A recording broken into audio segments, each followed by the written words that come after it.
Olá, que a paz esteja conosco. Hoje a nossa meditação é sobre a mensagem poderosíssima de João Batista.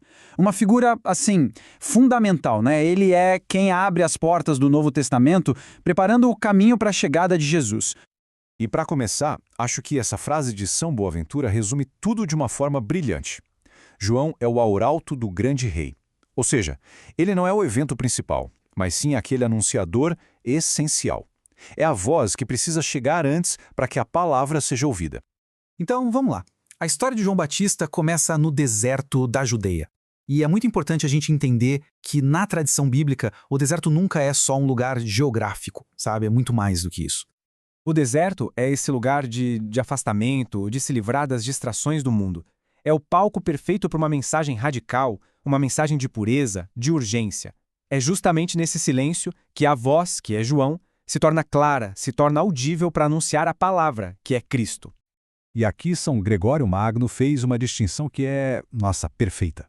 Ele explica assim: João é a voz passageira, uma voz que cumpre a sua missão e depois se cala. Cristo, por outro lado, é a palavra eterna que essa voz anuncia. A lógica é essa: a voz existe por causa da palavra e nunca jamais o contrário. Bom, agora que entendemos o cenário, vamos avançar um pouco e mergulhar na mensagem central de João. E essa mensagem toda pode ser resumida em uma única e potentíssima palavra grega. A palavra-chave da pregação dele é metanoia. E olha, isso vai muito, mas muito além de um simples "me desculpe" ou um sentimento de culpa. Metanoia é um chamado para uma mudança total de mentalidade, sabe? Uma reorientação completa da nossa vida de volta para Deus. Pensadores gigantes como Santo Tomás de Aquino nos ajudam a aprofundar isso. Eles explicam que a verdadeira penitência, a verdadeira conversão, começa na razão. A razão ilumina e reconhece o mal, e só depois a vontade entra em ação, escolhendo se afastar do pecado e se voltar de todo o coração para Deus, que é o nosso fim último. Mas aí, o cenário muda. Chegam as elites religiosas da época, os fariseus e os saduceus. E João, com seu discernimento, percebe na hora que a intenção deles de receber o batismo não era nada genuína. E a saudação de João para eles é um verdadeiro choque. Raça de víboras. Isso é um ataque direto na jugular da hipocrisia deles. Ele basicamente rasga aquele véu de falsa piedade e expõe a maldade que eles carregavam escondida no coração. E aqui João ataca o pilar central da falsa segurança deles. Eles se apoiavam na ideia de que ser descendente de Abraão já era uma garantia de salvação. Mas João deixa bem claro: o que importa são a fé e as obras, não a linhagem. Ser filho de Deus é um dom da graça, não um privilégio de sangue. Essa metáfora da víbora é fascinante, né? Os padres da igreja viram nela uma imagem perfeita. Pensa só, a víbora tem uma pele toda elaborada, bonita por fora, mas por dentro carrega veneno. Assim eram aqueles líderes religiosos. Exibiam uma piedade toda externa, mas o coração estava corrupto. E o aviso de João é direto, é urgente. O machado já está na raiz. O tempo da paciência divina está no fim. A questão não é mais podar um galho ou outro, é cortar pela raiz a árvore que não dá bons frutos. O juízo é iminente. E é exatamente aqui, no auge da sua popularidade, que João cumpre a sua missão mais importante. Ele aponta para além de si mesmo para aquele que está para chegar. A verdadeira grandeza de João, na verdade, está na sua humildade.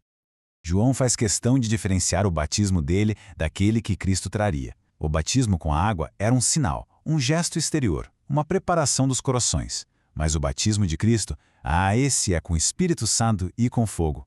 É o que realmente confere a graça, o que transforma a alma por dentro.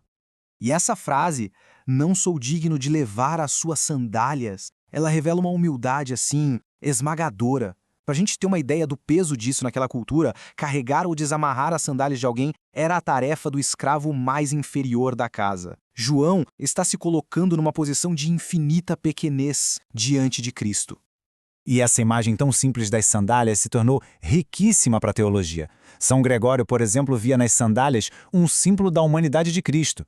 Então, dizer que não era digno de tocá-las era como confessar que não se sentia digno nem de tentar compreender o tamanho do mistério da encarnação, de como Deus se fez homem.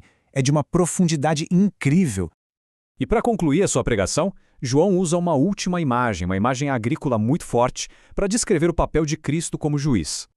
Essa cena era muito comum para o povo daquela época. A pá de joeirá era aquela ferramenta usada para jogar os grãos para o alto, o vento levava a palha, que é leve, e o trigo pesado caía de volta. A imagem é clara, a separação entre o bem e o mal é inevitável. A eira é um mundo onde justos e pecadores convivem, mas só por um tempo. Então, a vinda de Jesus tem essa dupla face. É salvação para o trigo, para os justos, mas é também juízo para a palha, por aqueles que não deram fruto. Ele vem para salvar e para recolher os seus, mas a sua simples presença, inevitavelmente, julga aqueles que o rejeitaram. E assim que a mensagem de João, de 2000 anos atrás, ecoa até hoje.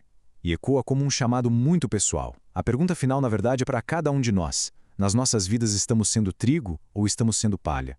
Estamos de verdade preparando o caminho para o Senhor em nossos corações, produzindo frutos de uma conversão real para que no dia do encontro sejamos encontrados como trigo bom e não como palha inútil.